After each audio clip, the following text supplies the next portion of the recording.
They told me I was supposed to talk about my grandfather's dairy, not my family history. So if anybody has any questions, just ask Bill Schroeder. He knows more about my family history than I do. He was helping me out yesterday, but I forgot most of what he already told me. So I know some. My grandmother told me a few things, and the rest of it, Bill and Diane kept from me until today. And they gave me a letter that my grandmother wrote. Bill, he got it to me today. Diane got me a letter that my grandmother wrote, and Bill had some more history, and I got all that today, about an hour ago. So my talk's going to be pretty short. That's most of it right there. There's a table out in the back that has a picture of my grandfather's dairy, the H.R. Tim dairy, and his name was Henry R. Tim, and he was Henry R. Tim because, what was the other guy, H.W.? H.W. Henry W. Henry W. Tim. They had a little mail problem. They decided they're going to put a middle initial in there. It's all bogus. It wasn't real. So the Tim family, according to Malcolm Tim, originally they took a boat. There was a war going on in Germany and Denmark, and they were in the Schleswig-Holstein area working on a canal. And during that war, they were Germans that were working in Denmark, and they thought, this is what I presume. They said, let's get the hell out of here and go to the United States. They didn't want to get drafted on one side, dragged on the other. They couldn't win. It was lose-lose. So they took a boat, and they landed in New Orleans. Then they went up north to Ohio, and they hung out there, and then which one came out here first? Peter Tim? No, Hans. Hans Tim. Hans Tim came out here, and he looked around, and something happened. Somebody cut me off, but that's all right. Still there? Okay. And Hans Tim came out, and he found things that looked pretty nice, and he wrote a letter to his brothers, which I have locked in a little safe that I can't remember the combination to, so when I'm going to have to get somebody to cut it off without melting everything that's inside my coin collection, too. But he sent a letter back and said, come on out here, there's some land. My dad said the poor Germans came to Dixon, the rich ones went to Woodland. And so my family went, well, Hans Tim was here, and he had 2 sons, right? 6 sons, see? But I only know about 2 of them. There was Hans and who? Hans and Peter. The brothers. Brothers, yeah. One that's in Davenport, Iowa. Yeah, there's some Tims back there. I know that because they've contacted me on, what's that thing, on the computer. And so Hans Tim had Malcolm Tim, is that right? Yes. Yeah, thank you. At Malcolm Tim, they have property back there that the Buckleys live on right now. And Peter Tim had a little property down there, 160 acres, something like that, down by, the brain, it's all in there. Peterson and further on down, Mary Mace. But they had property down there, still do, and on Robinson Road, and then he went bankrupt. So, what Bill tells me, he flooded out and said, the hell with this, I'm moving into Dixon. So he moved in, Peter Tim moved into Dixon, and then he had some kids, one of which was my grandfather, and he went to UOP. I just learned that, fast reading, and went to UOP, and then when Stanford opened up, he and his fraternity brothers applied to Stanford, and got in and made it out, and then he came back here and did a few things, taught school in Elmira, and belonged to the First Northern Bank, and started dairy. He started dairy work with Bruin. When I'm not sure what his first name was. It Otto? I know there was an Otto, but his father's name was Otto. But a Bruin, and they dairied for a little bit. This is according to my father, and then my grandfather wanted to go into certified milk, and Bruin, they parted friendly, but didn't want to go on. There was no tax then anyway, no income tax. So he started out in certified milk dairy. I can drag this on, I guess. Certified milk dairy, which I tell everybody was the largest certified milk dairy in the world, because I don't think there was certified milk in Europe, and it was supposed to be the largest one in the United States, so that makes it the largest one in the world. But it had 300 cows, and they kept out disease, like they tested for brucellosis, they tested for tuberculosis, and according to my great uncle, who was essentially father figure for my father, Bowen, who helped my grandmother out. My grandfather died in 1917 after he'd been in the dairy business for about 10 years, certified milk, and which served the greater Bay Area. And then my grandmother took over. But Bowen, I can't remember his first name, Uncle Bob Bowen, went to the farm up at Davis. And when he got out of the farm, from UC Farm at Davis, my grandfather had passed away, and he came and helped my grandmother run the dairy for a couple years, at which time my father was flunking out of school and he couldn't read. And so she decided she's going to have to do something with her poor son. She sold the dairy, took him back east for 5 months, and they went to visit all the historical places as they stayed with her sister and husband back there. And every night when they get home, he was required to write an essay. And he was about 7 years old at the time, I think. And so anyway, that was the end. The Doyles bought the dairy, and pasteurized milk came in, and certified milk went out, and the Depression came along, and at any rate, my grandmother got the property back. There's a couple of bottles on the back shelf there, and a picture of the dairy the way it was, and there's a branding iron that I found in the barn that says PT. I never had any cattle, and my father was Olentim, and there's a BT for Bowentim because they had some dairy cows together much later on. They all aborted from foothill abortion, so that was the end of that operation. There were 100 cows that we had out at the ranch when I was in high school. At any rate, he was going to raise springers and sell them, but they all aborted, and so that was the end of that. And that's about it. That must be close to 10 minutes, and. So have you got any? Bill can correct anything that I said, because that's okay. So my grandfather died he was a non-vaxxer, He didn't get vaccinated for flu, and he died in 1917, influenza. I hope everybody else has learned a lesson from his misbehavior. Okay.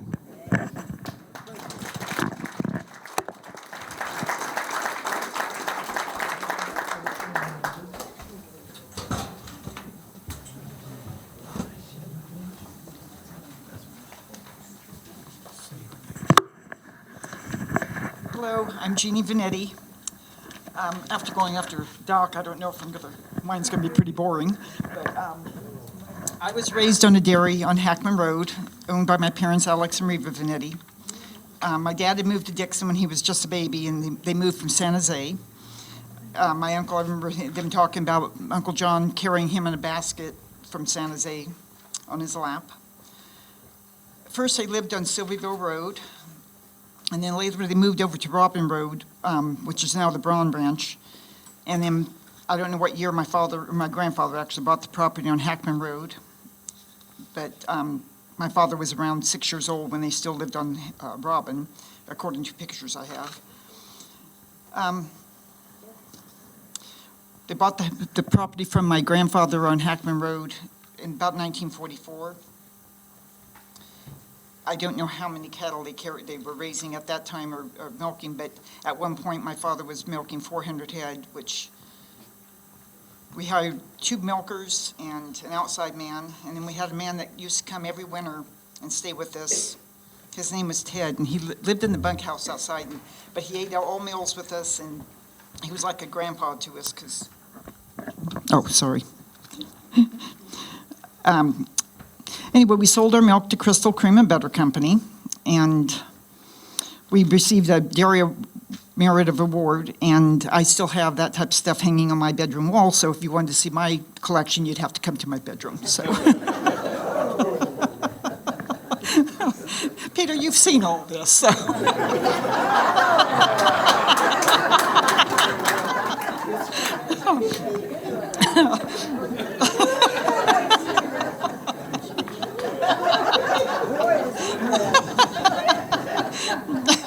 My job up until I got married was feeding the baby calves, washing the buckets and keeping the hospital barn washroom clean and ready for the next feeding.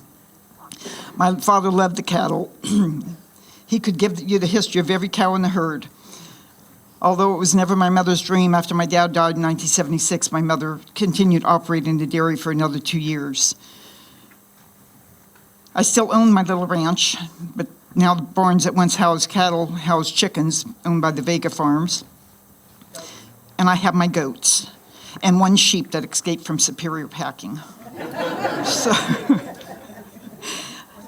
being raised on a dairy is an experience I would believe is benefit every child. I think that every kid should have the opportunity to raise cattle and be on a farm. So, but thank you very much.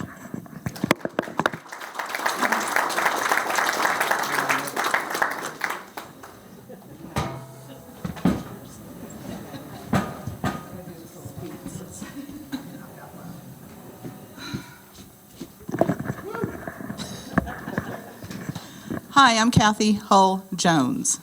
I was preparing this with my brother Bill, and because he knows most of the beginning history in reference to how we got here to Dixon. And I only understood from my mom is that we ended up in Madison first, when she got off the boat, so to speak.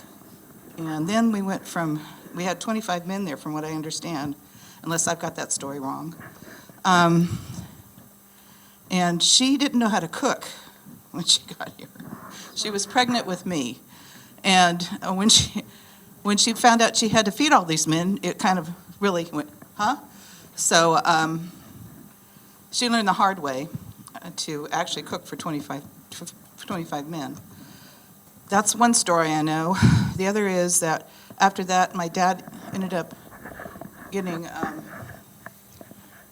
going into the service for the Korean War, and he moved my mom and myself to Woodland. And then Billy came, I think. We have so many, I got lost in the whole thing. Okay. So, pardon me? The reason I'm here is because Kathy kind of messes up the history, so Thank you, dear brother. I'll leave it to you. There you go. Anyway, what I wanted to say is I know that we started, just a minute. We started the milk truck business is what I wanted to talk about, because that was highly done here in Dixon prior to us moving into town. We had the dairy, which is what the boys ran. Basically, my mom and dad started the trucks, milk trucks. And I believe it was 1953. I could be wrong. But when they did, they started at the red and white truck, and it was probably a used truck. And we started on Solano Drive, which is off North Adams. That's where we started at. Then we moved to West F Street, and we were there from what age to what age? Till I was 15. I think I was probably 6 when we moved there. And that's when we had 2 trucks then. Our business expanded, and we had the 2 trucks. And Gloria Basinger's not here, I don't believe, but she was one of our first women truck drivers in Dixon as a milk lady. Actually, my mother was first, and Gloria took over when my mom was pregnant. So that's a good story too. I don't know which one. I think it was. All right, I'm going to give. Excuse me, he's taking over.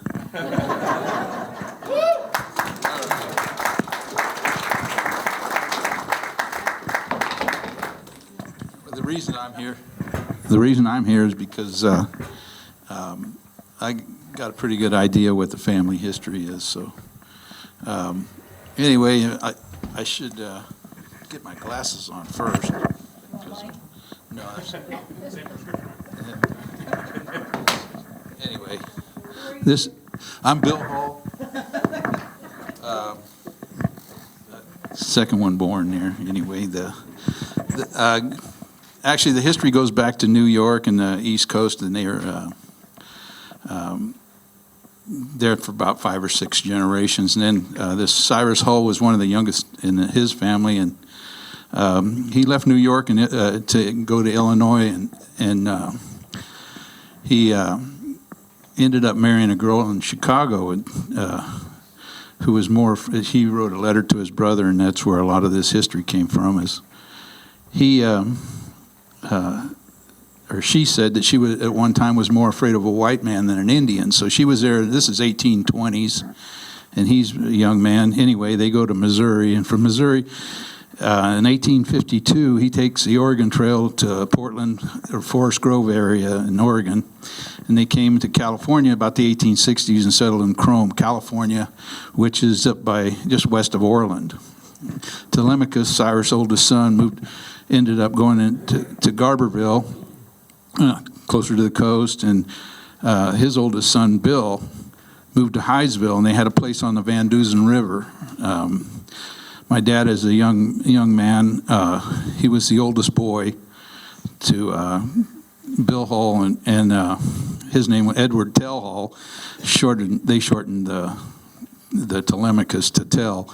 Anyway, he ended up at the age of about 12, he started growing Guernsey heifers, and he was showing them through the Grange. They had the Grange organization was really big back then, and so he was going through the local fairs with these Guernseys. And at age 17, he ended up going to UC Davis at the what they call the farm, like Pete was saying. Anyway, he majored in dairy science. He was there for about a little while, and then my grandfather died. Bill Hall died, and he ended up staying in school, and my Uncle Joe shows up, and both of them, Ed was in dairy science, and Joe took horticulture and road crops, and after my father graduated UCD in 1937, he and my mother and he and his mother and his brothers started Hull Farm in Glen, California, and Glen County, and in 1940, they moved to the Hartwick Ranch in Madison. They milked about 140 cows, had about 200 hogs, 600 sheep, and they farmed about 600 acres. So they were rolling. And Kathy's probably right. They probably had quite a few men.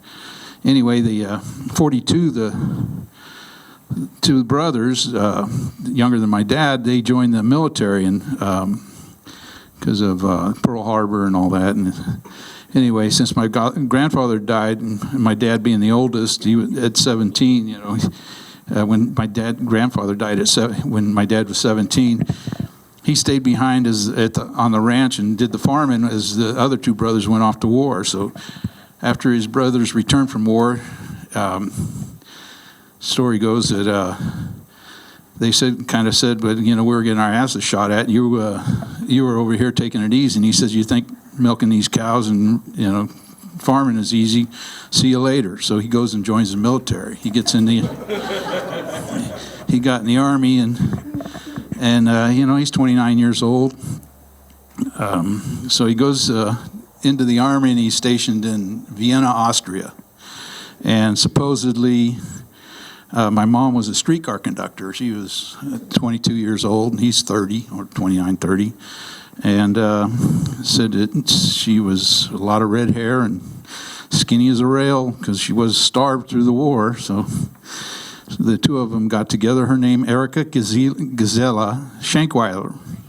And he always said that she married him to shorten her name.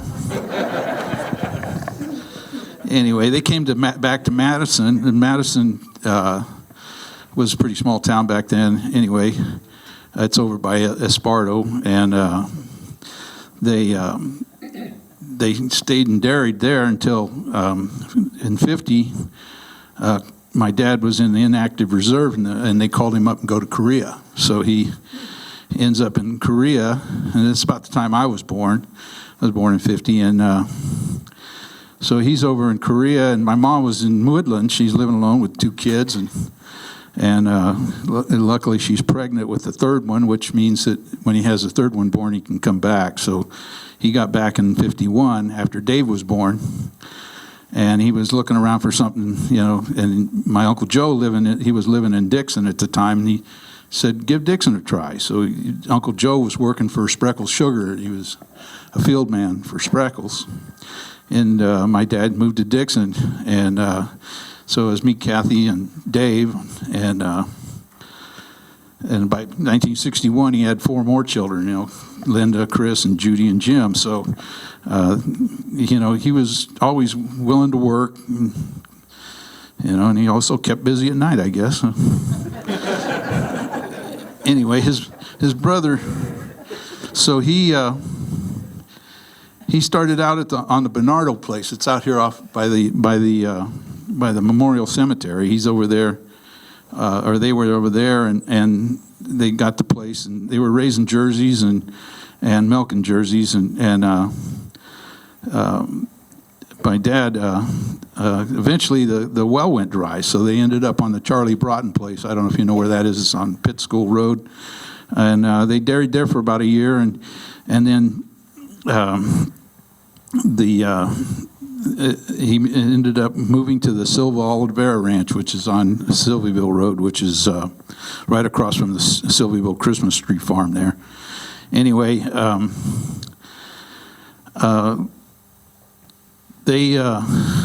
see, where were we at? I'm sorry, I'm not really good at this, but okay. Oh, well, anyway, so here he is. They raised and milked jerseys over there at the Bernardo place, and then he ended up at, before he went to Korea, he had a contract with Golden State Creamery, so he came back and he said that he'd like to ship milk through Golden State. Well, in the interim, they were bought out by Foremost. Foremost said, we'll honor your contract for about 90 days, and then you can be down the road. So, he had nobody to ship his milk to, so he started to look around for a place to ship milk, and he ended up at UC Davis. Well, it was kind of a no-brainer for him because he's a graduate from over there. Anyway, so, and they were still at and this is about the time he started the home delivery in Dixon. And he was kind of had 2 hats. He ended up moving over to the Silva Oliveira place, and from there he worked. That was about 54, 55, and he was milking about 120 cows. And they used these De Laval 5-gallon buckets, and the milk was it was carried up a step and dumped into a retainer or a little vat, basically not a vat, but well, I got it written down here somewhere if I can catch up with myself. I can't read that well anymore.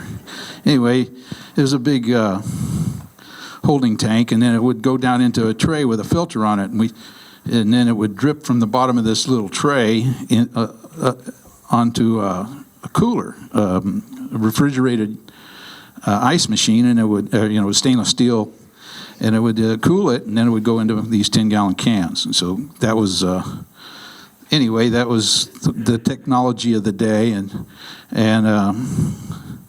after a while,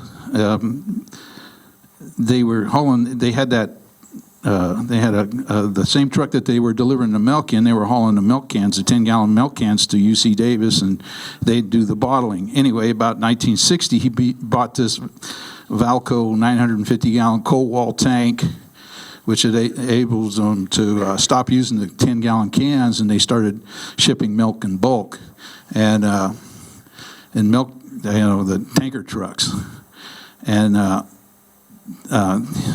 within a few years, they eventually they were shipping to the UC, and it's a long story, but they went to Sanitary Dairy to bottle their milk, the creamery over there, and they ended up going to North Highlands, and from North Highlands, Endercombe Dairy on the Garden Highway, and then Crystal bought out Endercombe, so we ended up as Crystal producers in 1964, and so they were, Crystal ended up, they started bottling Dixon Ridge milk, and it was the same milk, and because all the milk was picked up bulk, go into a big vat, and then they'd bottle it. And it was funny going to high school. I'm a freshman in high school, and all these kids are telling me that Crystal was so much better than Dixon Ridge, which same milk, but I couldn't taste the difference. Anyway, so as kids, we all of us, all the kids that are in the family, pretty much bottle hop delivered milk around town, and anyway, many of the Dixon locals were milk trucks. They drove the milk truck. My dad was always looking for good help. Anyway, some of these people, there was a guy by the name of Ison Page. I don't know how come I remembered Ison Page, but that guy had a really neat name, I thought. So, and there's Dave Dela Cruz, Salvador Ruiz, Gloria Basinger, John Riley, Mike Yandell, Bruce Yelly, and Sonny Ayers even told me he drove milk for my dad. Anyway, so there's probably a lot more, and I just don't remember everything. But in '62, they bought a ranch on Dixon Avenue, built a house, barn, corrals. The new barn was a 12-cow back out, which is it's a California-style dairy barn. They used inch and a half stainless line, 6 machines. My dad also incorporated a flush system with SID water, which flooded the feed alleys and washed the manure out. And at the time, we milked about 120 cows, had 2 milk trucks making deliveries all over town, including grocery stores such as Barker's, Pardee's, People's Market, the Liberty Island store, Allendale store, Rainbow Market, and the labor camps included Anderson, Garcia, Val Galindo, Lozano Fukumoto, Gregorio and Salvador Munoz, the Fred Berry Camp, the Ornalis Camp, Cosmo Saragosa, and the Struve brothers. In 1972, my dad sold the milking herd, but kept the heifers. I knew I'd be a dairyman from the time I was 4 years old, so I partnered with my dad on some heifers. Yeah, Alex Benetti kind of put that deal together. He found some heifers, so they bought the bunch of them, and I don't know, we split them. And anyway, my dad took so many, Alex took so many, and then my dad said, "You feed them, I'll make you a dairyman." Anyway, after some barn remodeling and including, I went from the 1.5 inch stainless lines to 2 inch, and I went from 6 stations to 8 stations to milk, eventually adding automatic takeoffs. I started the dairy business. I shipped my first milk to Crystal Creamery in 1974. I continued milking until '86, and that's when I sold the cows. And that's pretty much it.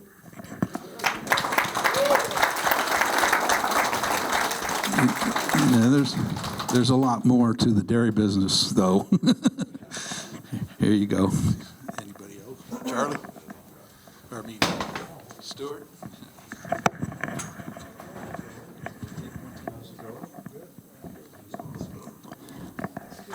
Hello.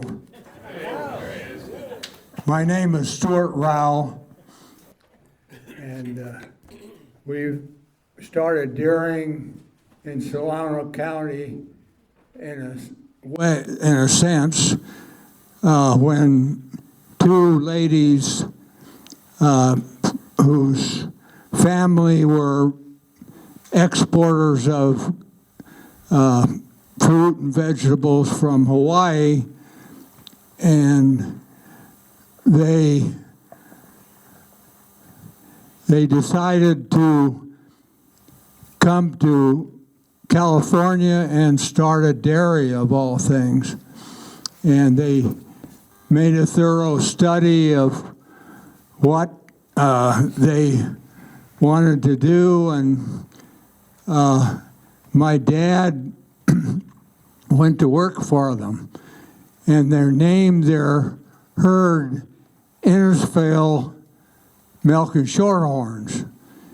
And Innisfail was an island off the coast of Ireland that at one time or another in history, an invading horde from Central Europe or Western Europe came and were stopped in their tracks there.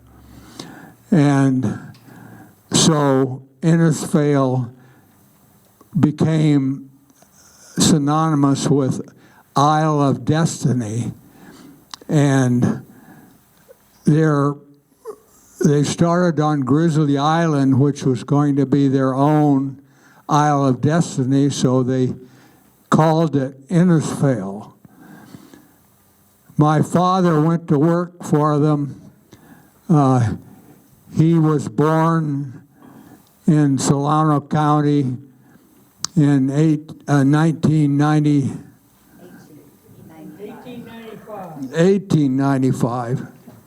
Yes, and the family rented land to begin with and had grade shorthorns.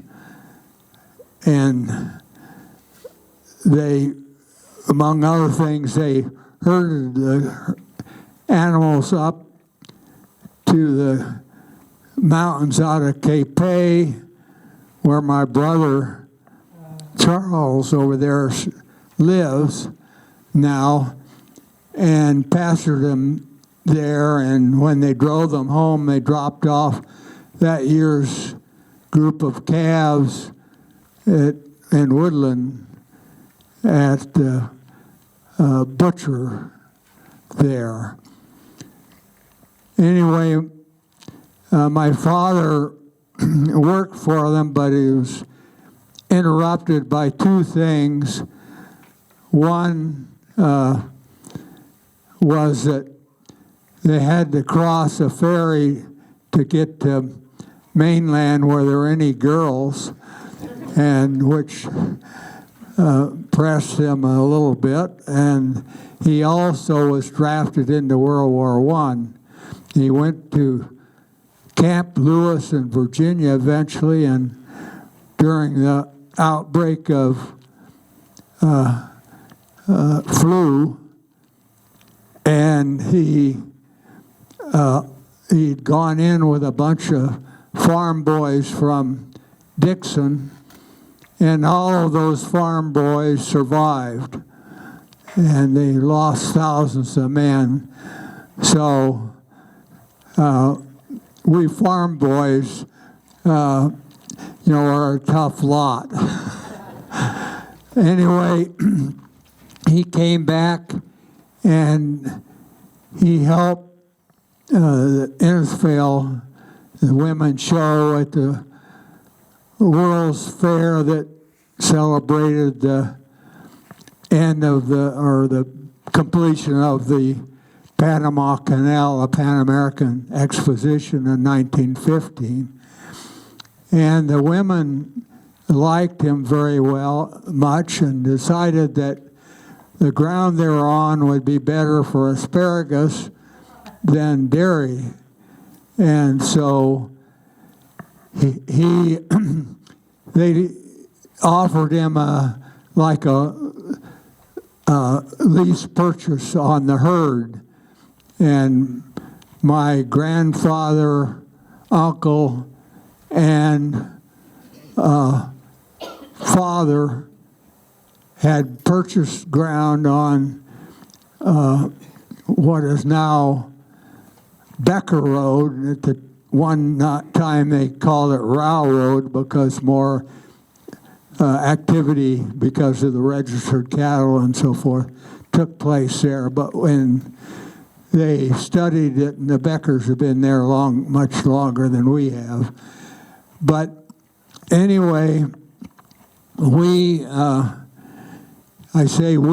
family raised registered dairy cattle, and we milked there on what is now Becker Road. We still have the property there, but we retired and leased it out for farm ground. But in the meantime, we had expanded our dairy, that I married the first of two women that I met, and I went to UC Davis. I hate to mention it, but I also went to Davis High School. And in these parts, that's a big no-no. And even though I was living in Solano County, but my father was delivering milk to the University Creamery, and there was no transportation for school kids from Solano County, and no busing or so. He just took us to Davis High School, and we got permission to transfer and so forth and so on. And so to this day, some of my old friends say, here's the old Blue Devil, which is a name of the high school team in there. But I was active in other things like the Dixon 4-H club, and we had one of the lawyers for quite a while with Jake was the leader of and I managed to be selected at our state all-star convention for Diamond Star, which 4 people from California went to the National 4-H convention in Washington, D.C., which was pretty big stuff for some farm boy. And we went on a train because the airplanes hadn't quite perfected long-range flying. It meant several stops and so forth, but it was a real experience. My father went to the university school, farm school in Davis, and he went to high school in Dixon because Davis didn't have a high school yet. And so anyway, we settled on a farm on Becker Road now, and we sold a bull for artificial insemination, which allowed us to put a raised parlor in the barn, one of the first ones in the area, and I think extended my life considerably. I'm almost 91 now. And then in expanding the herd and the farm, we first purchased the farm from our neighbors over here, and operated 2 farms for quite a while until we sold the farm we purchased and moved up north to Orland. We didn't like the way things were going with the community and so forth here. That we had permission to live closer to Dixon than most people wanted a dairy. So if there was a mosquito or anything around, why, they came to the dairy. We eventually retired, sold out, but we kept the main farm, and we live on Tremont Road now. And we spent a lifetime showing cattle and breeding cattle, and my early days it was a railroad, and my brother Charlie and my younger brother spent a lot of time showing cattle. And I also want to recognize my youngest sister, and I couldn't sit down without asking my wife to stand up, and she's been a great help, and actually in expanding and everything else. So I think they say stop if you have any questions later. That I've had the opportunity to travel much of the world because of my business and with Emily's help and so forth. So thank you all for having me. And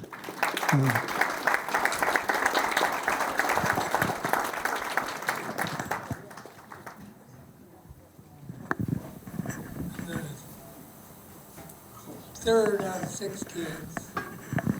My great-grandfather had teams in Davis, did a lot of work like for Southern Pacific Railroad, went up north and worked for Dr. Glenn of Glenn County. He had the world's largest wheat farm, 5 miles long or wide, 17 miles long. And he had sent his son-in-law, Pete French, up to southeastern Oregon with 1,200 short-horn heifers. That made the became 30,000 head up there. First big herd in southeastern Oregon. And my uncle John Rogers, by marriage, was the very first employee of the University of California at Davis, because he was working on the Sparks Ranch, and there's Sparks out here yet, and he came with. And then he was their farm foreman for 13 years. Then he farmed 13 years on the Armstrong property, which my grandfather had run at one time. That was land from the Arboretum to Tremont Road. And he made all his money shipping, hauling freight to the gold mines. And then he ran the Pierce Ranch. But he was well known because he farmed up until 1946. He had 35 mules, pulled 14 on the combine harvester, and some fields, 18 if the field had a knoll in it. And when he sold out, all those mules went to East Texas to small cotton farms. There's probably no small cotton farms anymore in Texas. And then we showed cattle all over. Heck, I've been in several states on the railroad. I was on the last major shipment of cattle on the railroad. They quit hauling them in about 68. There was 4 carloads from Wisconsin to California. The most I ever saw was 28 in Portland to Cowpals in 54. And before the war, there'd be 2 trains of 200 cars going from the Great Western to Chicago. And our family, I made a list of 60 fairs here and around the United States we'd been to. And one year in '49, when I was about a freshman in high school, we we went to 29. Well, in those days, you could sell cattle all over before artificial insemination, and there weren't many junior division like there are now, so they wanted you there, and that kind of changed, you know. I've been everywhere from Crescent City to Cedarville to Portland to Wisconsin, Ohio, Arizona a lot of times. And man, got a lot of guys through the Depression during, if you showed cattle, or if you won, the prize money was just as big as it is now, and men worked for $1, $2 a day. So, a big difference. Then I went to the university and worked on their dairy for about 20 years. I don't learn, you know, kind of slow learner. But I met my present wife there, and she's a veterinarian, large animal. And so she has people that aren't on this list that rented dairies around here that she worked with. Bill, could you turn the volume up on the mic a little bit? Turn it on, turn the mic on.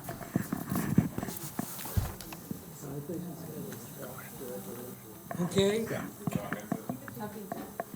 Talk into it. Talk into it. Talk into it. So that's, and one bad thing is that even though we were dairymen, my brother won the champion fat lamb at the Dixon Fair in '48, and I won it in '49. And as I tell people, we did it with stolen sheep. Some big sheep outfit drove a big flock of sheep out of the Becker Ranch, and they left one behind. And it had a big old stomach that stuck out, and she must have given a lot of milk, fed her calf man and ground barley. Howard Vaughn was judging. He thought this one I showed was really good and really fat. Well, in those days, a Suffolk never won. Well, he did that year. And used to be all Southdowns won the fat lamb contest. But other than that, I never learned. I'm glad I worked at the university. I got on they had 2 golden handshakes, and I got on the second one, and I have health insurance. And that's worth a gazillion these days. So, and that's my wife right over there on the far end. She shows goats and sells goats all over the United States. She just had a buck that she sold in New York, went to a big buck show in Virginia, and was best in show out of 4 out of 6 judges. So, and she can read and write too. That's good. So, that's all I know.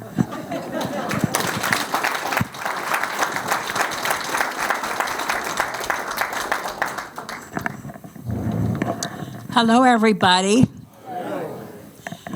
This is my first time at the Dixon Historical Society. It's an honor to be here. I feel at home because I was born here. I'm going to give you a little history of the Sequeira brothers because they formed Sequeira Brother Dairy. Coming to America, John Sequeira, born in 1882 in Pinel de Beira Alta, Portugal. He was drafted into military service for 2 years. He was very adventurous, even though he could not read or write. In 1911, he got himself a passport, landed in New York City, got a job making toilets. The first winter, his beard froze. He got on a train and went west to Sacramento, California, then to Gridley, dealing with a language barrier the whole trip. He eventually got a job milking cows. Never milked a cow before. By 1916, he had saved enough money to send for his brother Joe. By 1921, they had saved enough money to send for their brothers Leonard, Salvador, his wife Maria, and their son Leonard, 3 months old. In Gridley, the 4 brothers formed Sequeira Brother Dairies, Holstein cows. That's the only cows they ever had. In 1922, the families moved to Sacramento on Sheldon Road near Consumes River. They went into partnership with a Mr. Souza. It didn't work out. They had to split the partnership and file bankruptcy. In 1925, they took their share and their herd of cattle across M Street Bridge into Yolo County. They rented a farm near Pewter Creek. Dixon, California was calling them. It was on Curry Road for a short time. In 1927, moved to Severs Road. It was a long lane where I was born on March the 26th, 1928. Now, if you know your math, you know how old I am. Dr. Flores attended my mother. In the middle of April 1928, we moved again to the Watson Ranch. Oh, how beautiful that was. 160 acres, beautiful two-story home with a feed barn, and we shipped milk to Borden's by train to Oakland. Very interesting. It was 10-gallon cans, and we had to bring them right over here at this railroad station, get them here on time. And here was the cover for the cans, but on one side it said empty, and the other side it said full, meaning for them to know if the cans were full or empty for the trains to know.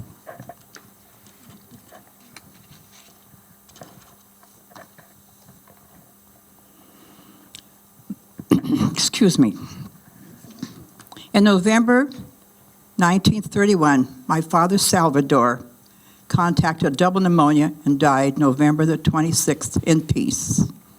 His nurse was California Grove, daughter of Clay Grove, chief of police of Dixon.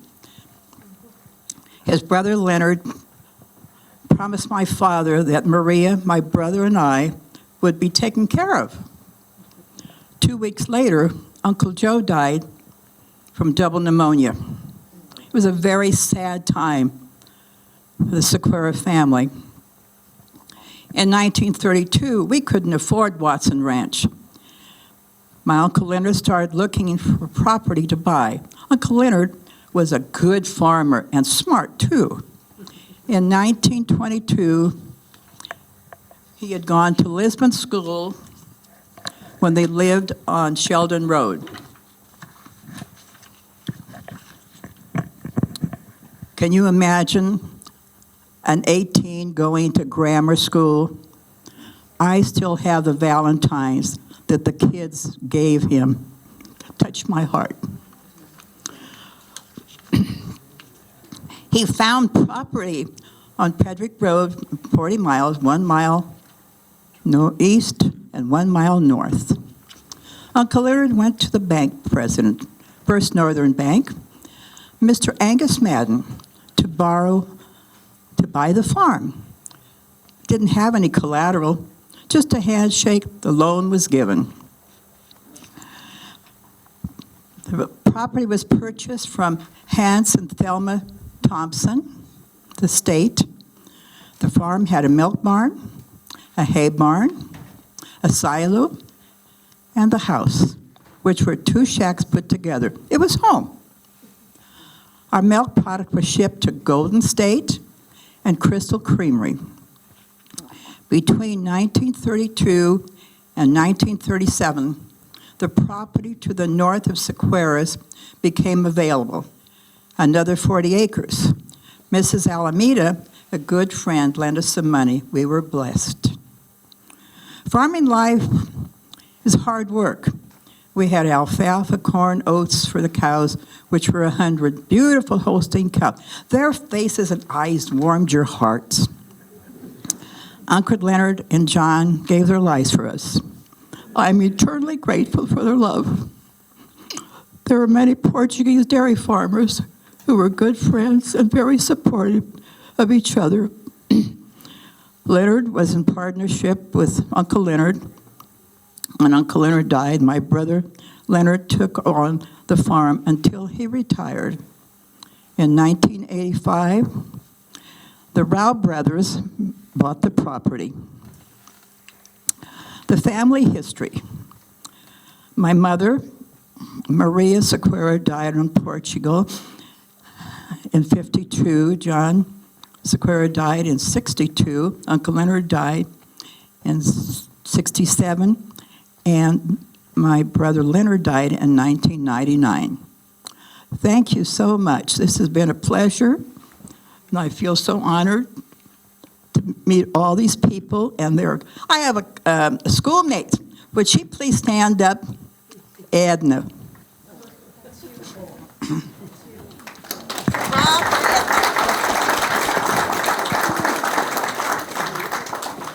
Thank you. I know. Hi, I'm Carol Sequeira, and I grew up on the Sequeira Dairy out on Pedrick Road, which is a couple of miles from here. And there's one part of the history that I think was really cool. I remember my grandmother, my father's mom, who came over in 1921 with my father, who was 2 months old. And in 1952, she went back to Portugal for the very first time to see her relatives. And so when she was there, she died. She had cancer she didn't know about, and she unexpectedly died.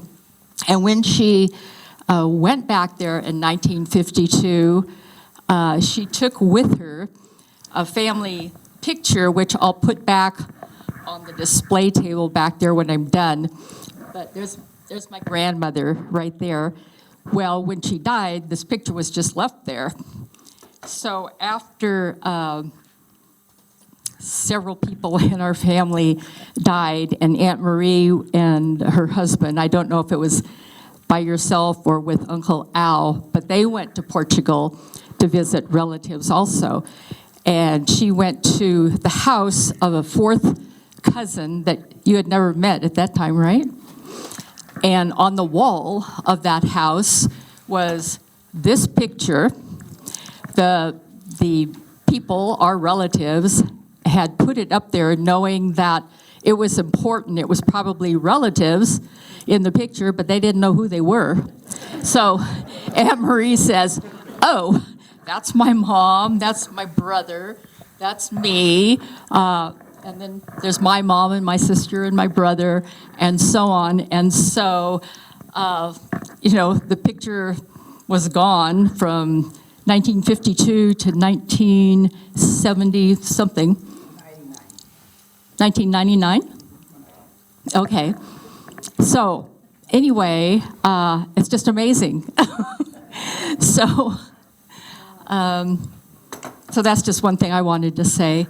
And my brother and I, when we were on the dairy, we got involved in 4-H because it's a good organization, and also because dairying is, what do I want to say? There's a lot of security. You have a lot of milk. You have some meat to eat, and so on. But there's not a whole lot of money. But my father had the foresight to see that if we were in 4-H and showed Holstein, purebred Holstein cows at fairs throughout California, and California was promoting agriculture during the time that we grew up, and thank goodness it was, that we would take the cows to the fair, earn premium money, put the money in the bank and save it for college. Otherwise, there wasn't money around to send your children to college. And so I'm just really thankful for my father to have that foresight. And I too went to UC Davis, so I didn't go too far, but I did. And so here's my brother Rick, and he probably has a little bit to say. Not too much. Hi, I'm Rick Sequeira. Like my sister said, that we were very active in 4-H growing up, and in that time I used to hate it because it was so much work. We'd go to fairs, and And I was real little back then. I'm not little now. But we'd have like 27 head to take care of. We'd have to milk them. We'd have to wash them. And then we'd stay up partial of the nights to pick up manure from them because you didn't want them to lay in their own feces. Oh, we had 40 head? I can't remember. I just remember I used to screw up a lot. I remember I was washing a cow, and I was at Solano County Fair, and I had the cow tied to the water faucet at the wash rack, and the cow jerked and broke the faucet off, and it flooded Gordon's Angus from Winters, and did all their whole herd were in water. So, and I was always kind of mischievous when I was young, kind of still am.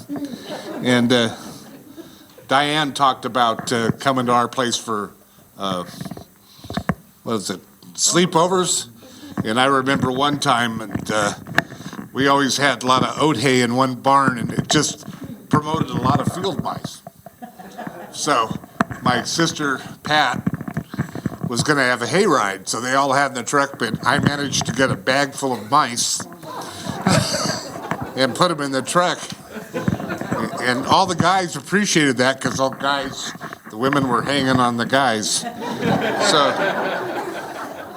So that was, but it was a good experience. I got a good work ethic from my dad. I've never known a person work as hard as my father. He used to do the field work. He'd milk the cows, and then you have to feed the cows.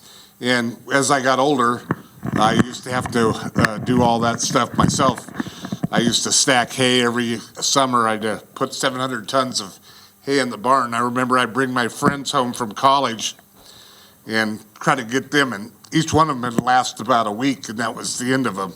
I had one friend that we called him the schmuck, and he was one of my roommates in college, and he came out there, and we were putting up hay the first day. The next day, all I could smell was Ben Gay. So he only lasted about 3 more days, and he goes, I can't do this. And he was like 3 times my size. But but it got to the point where it was a good experience. I became an ag teacher. I used to be the ag teacher at Winters High School. And like my sister said, that I started out with 1 calf. And by the time I was graduating from high school, I had 40 head. And that paid my way through college, which was, like my dad, he had some forethought about us, getting us all educated and so on. So it was a good experience, and my sister and I both received awards. In 1966, I was state breeder of the future for the Holstein Association for all of California. So I learned a lot of lessons there, and as far as putting your nose down and getting things done. And it's something you can't really replace growing up on a farm. You get where a lot of people lack is common sense, and that's one thing you learn growing up on a farm is common sense. So, and I ended up getting out of the farming aspect of it, and I was mostly into mechanical. I was a hydraulic engineer and for oil hydraulics, and so I realized I didn't want to do dairy farming because it is so much work. You never got a day off, because the cows don't. Yeah, they don't take a day off, so you don't either. So that's all I had to say. Thank you very much.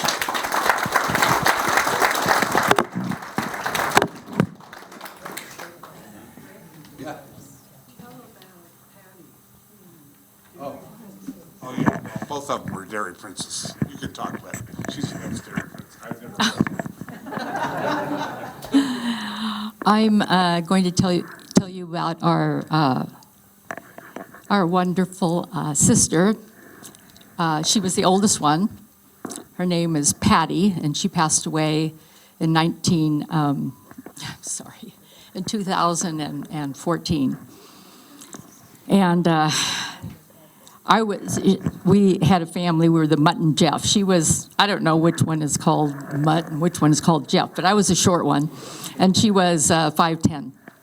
And she was, she looked more Portuguese. I mean, you know, I'm half Portuguese, but I look more German, I think. My mom was part German. And anyway, all of us were in 4-H, and we used to show for many, many years 40 head at all the different fairs throughout California. And she got involved in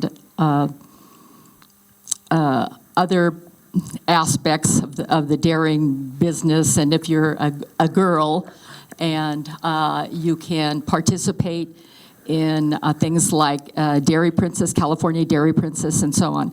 So my sister competed, I am not sure what year it was. She graduated from Dixon High in 1961. I think this was 1962.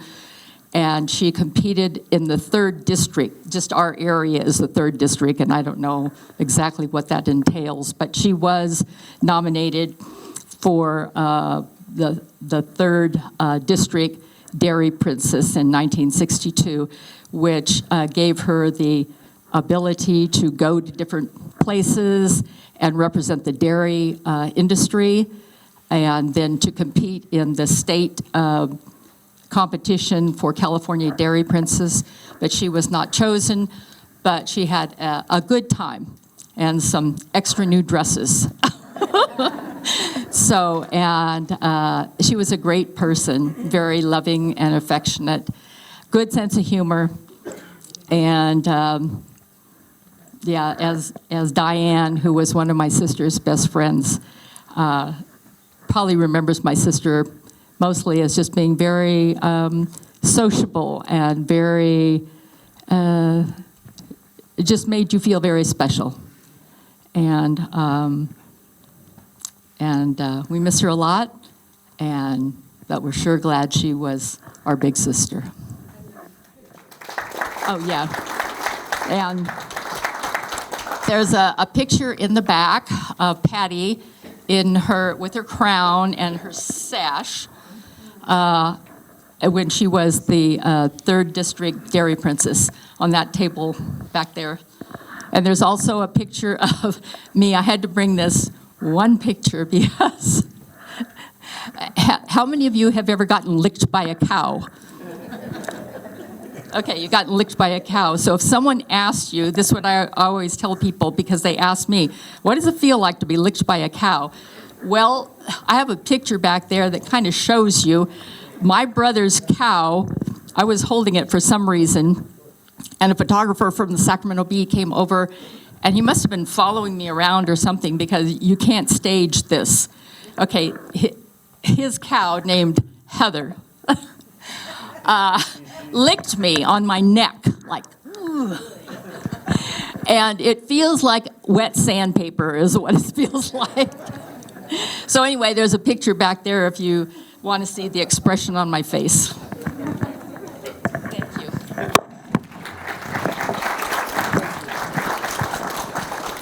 Yes, that'll conclude.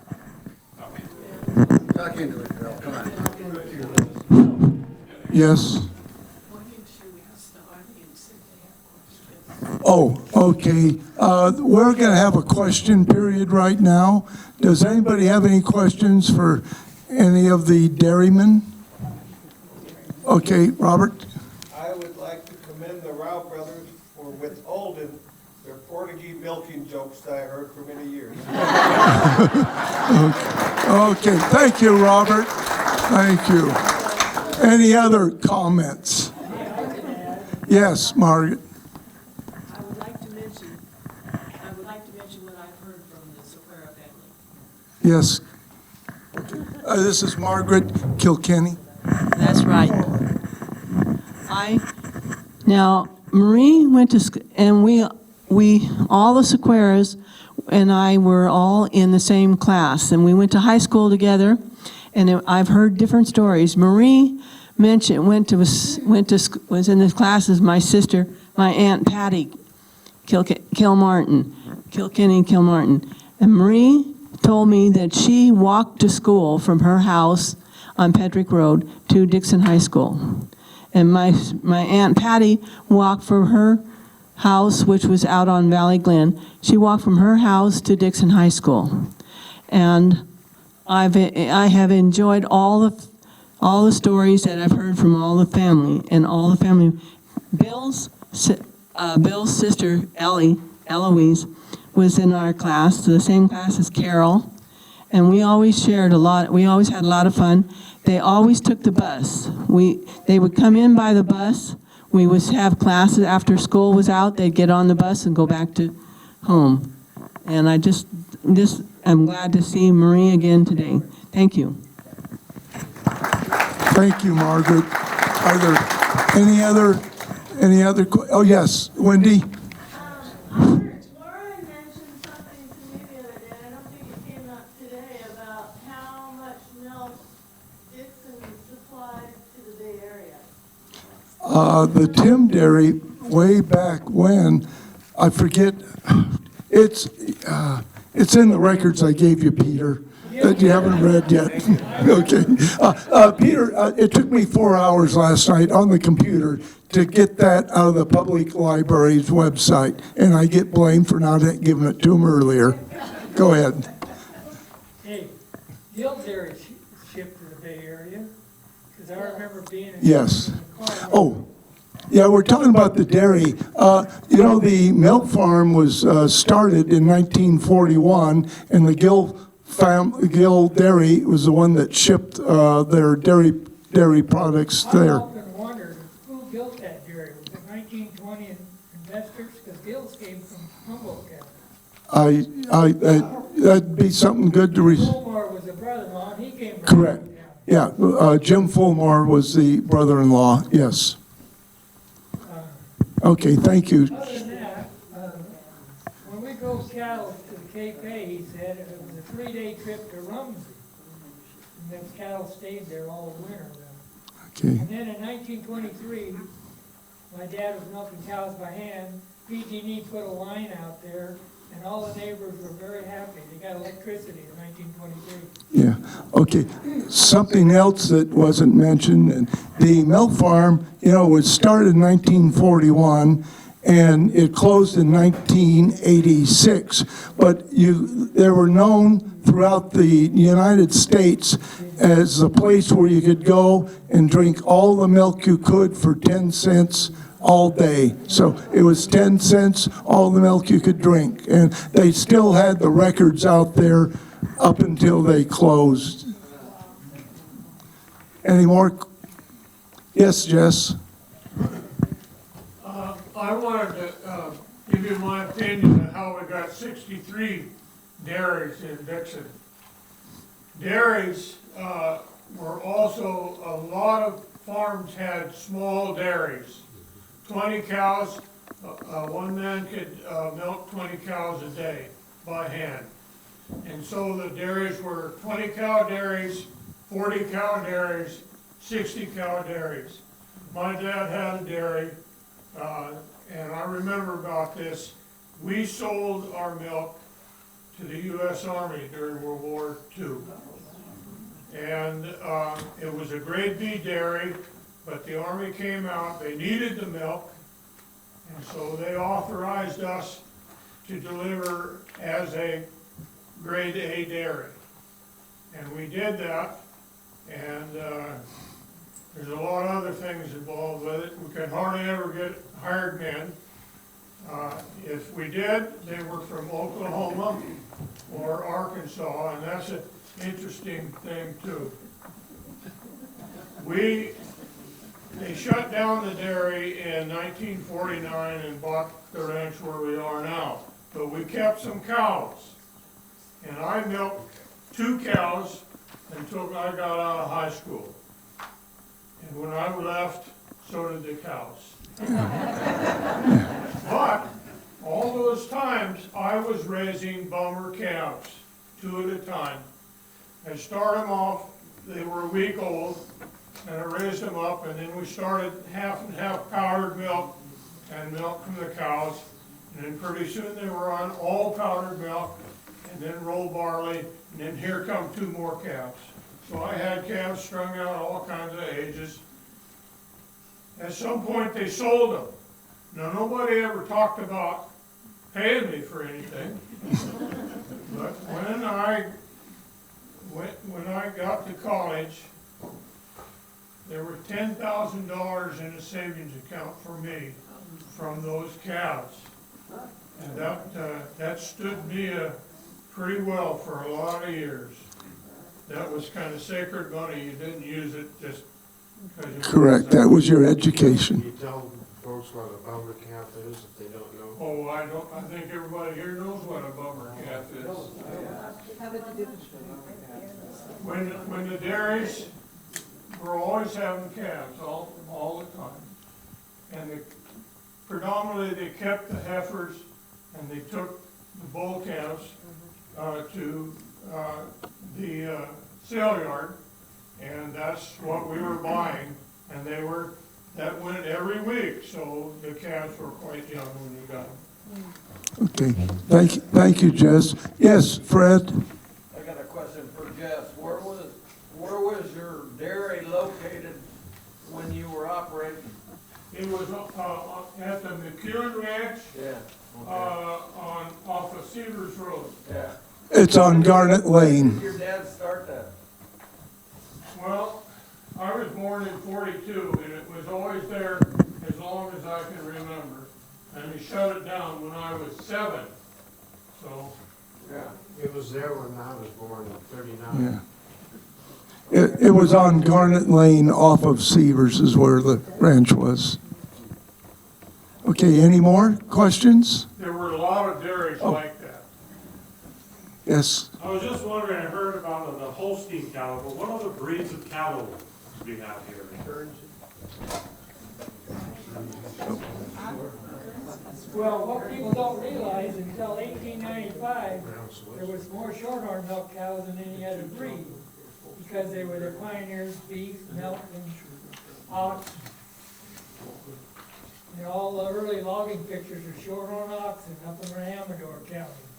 And in World War II, they were using them all in Australia when they had no fuel. Okay, thank you, Charlie. Yes. The breeds that were dominant were the shorthorn in this area. Also in the little flyer they put out, Kelly's Peniza had brown Swiss, which for this area was kind of novel. The Holstein and the Jerseys. I live presently on Miller Road across the street. I have a Cushman family that milked Jerseys, like Jess was saying, as a family. So those were, but like Charlie said, the shorthorns were, you don't see them now, but they were the predominant. But the Holsteins, the Jerseys, and the brown Swiss, there were Guernseys, there were a few Ayrshires, but you'd have to go like to the coast to get the other breeds. I knew a guy of Portuguese descent. His relatives wanted to start a dairy in 1918 in San Rafael. Holsteins were scarce and cost too much, so they got shorthorn. Thank you, Charlie. Any more questions? Yes, Bill? In a general way, what caused the demise of the dairy activity around Dixon? Anybody have a answer for that? Yes, Stuart or Bill? I had a question when he's... Okay, Bill, who? Here is the question. I couldn't hear the question. Oh, what caused the demise of the dairies around Dixon? I don't think that... Sugar beets, yeah. Sugar beets? Yeah, when Woodland came in, they Okay. put the plant in Woodland. 1937. And they offered all the dairymen, you know, a little money to buy a tractor or a beet digger or whatever they needed, and many of them went to growing sugar beets. Well, I would say the banks would rather loan one guy $1 million than 10 people 100,000. Yeah. And that we have been going from small, all the mom and pop stores, all the mom and pop Yeah. Outfits are, even though Jippo outfits and people working one truck or whatever they're doing.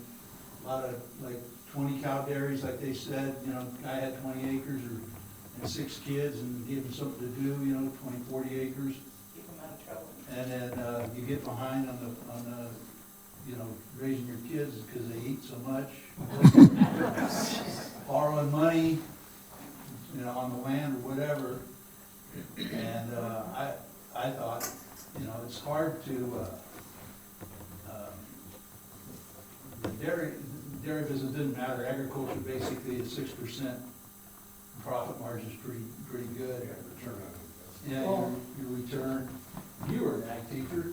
Yeah, I think I did my senior thesis at Chico State on milk cooling. I don't know if you understand that. Well, but yeah, everyone got 3 different prices for their milk. You get a grade A price, then you get a base and over base price. It's all the same milk, but you get 3 different prices for it. So, depends on how good your milk contract was. If you had a majority of your milk contract was a higher dollar value, then you could probably make it. But if you had a lot where you're selling over base milk, you didn't get crap for it. And that's the stuff like that went to the military, and went to cheese and things like that, and butter. So, but then you get in that crunch with the feed and in relation, and your return on investment was like 1%. It wasn't very good. Not good. What our father said was it was a lot easier to borrow money for beets than a dairy at that time. Most of the dairies were not grade A, like grade A's. Well, there's the time of change too, in the 40s and 30s, it was a lot of grade B dairies and grade B milk, and then it went to grade A, and the market was geared toward quota, and I think, I had a thought a minute ago, but I guess.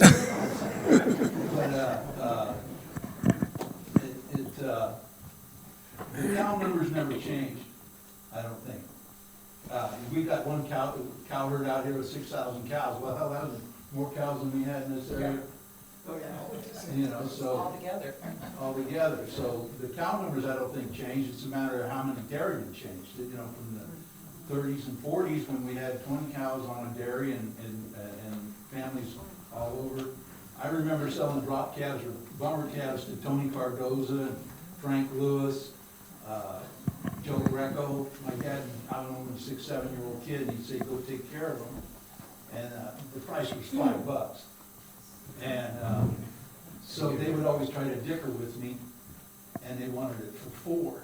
And the price was $5. Well, I try to hold my own against those two, Frank and Tony Cardoza. Anyway, it's just all these times change, but I don't think the numbers have changed. I think we've got more cows now than we've ever had, but we've only got 1 or 2 really big commercial dairies. Okay. Stuart, you had something you wanted to say? Well, a couple of things. One of them is that the cows that used to have the milk, 20 to 30 by hand only gave 25 pounds of milk a day. And now we've got herds that average 100 pounds or more, and that's changed a lot of the way. The other thing is, when you were talking about hired people, we really benefited more during the Depression from the fact that they approved betting on horses in 1933, and in order to pass that, they promised farmers, for example, in our case, we were showing a lot of cattle, and they gave money to the fairs and expositions, and it increased the premium money for when we showed cattle by almost 50%, which made a lot of money, showing cattle, and my dad, when we were boys, he sent us in every direction where there's a fair, and you could hire a man for, at home, $1 a day plus room and board, and on the fairs, a little more, and we were making a great deal more showing cattle because of increased premiums that they awarded the fairs. So, you know, the Depression, I mean, my dad worked harder than any two men I ever knew, but he also benefited, like with the purebred cattle and showing cattle, because of the increased premiums, because of horse racing benefited. They didn't have any competition within the state for betting interest, and which has totally changed now, and horse racing is struggling. Okay, thank you, Stuart. Thank you. Yes, Jess? Oh, Beeler, I'm sorry, Beeler. Yeah, I think it was Stuart mentioned that maybe the sugar beet industry had something to do with the demise of the Is he swearing dairies. I don't know about that.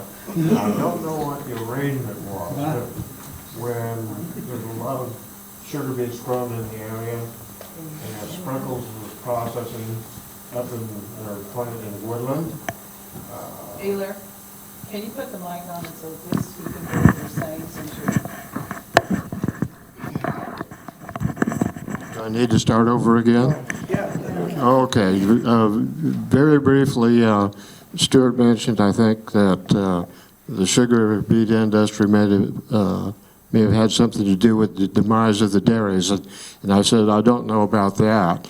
But I do know that when this area produced a lot of sugar beets, and the Speckles factory in Woodland was functional,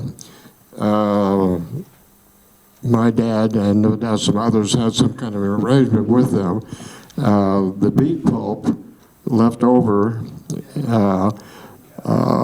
we could get that, and the cows loved it because it was starting to ferment, and they were pretty content. Thank you, Beeler. Oh, I can't go there.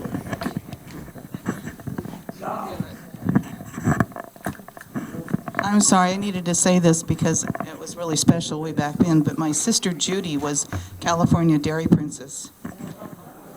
District. District Dairy. In the wrong district.